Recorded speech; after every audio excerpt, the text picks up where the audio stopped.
के हो घासी बाबा के आरती करी ले सतगुरु के हो। हेलो हेलो हेलो आरती कर ले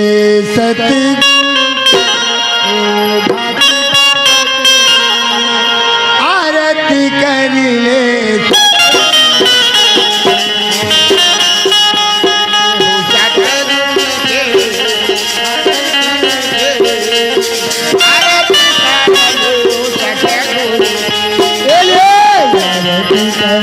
सतगुरु के गुरु घासी बाबा के आरती कर ले सतगुरु आरती कर सतगुरु के गुरु घासी बाबा के आरती कर सतगुरु फूलन से फूलन गलमाला फूलन से फूलन गलमाला फूलन से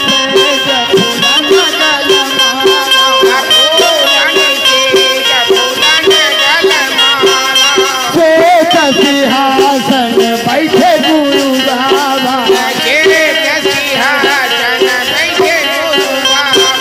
श्वेत सिंहासन बैठे गुरु बाबा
नारियल पान सुपारी चढ़ावे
चरण धोआ महबूब लाला चरण धोआ महबूब लाला आरती कर ले सतगुरु के हो घासी बाबा के आरती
घासदेव बाबा की जय जय। बोल सुखदेव की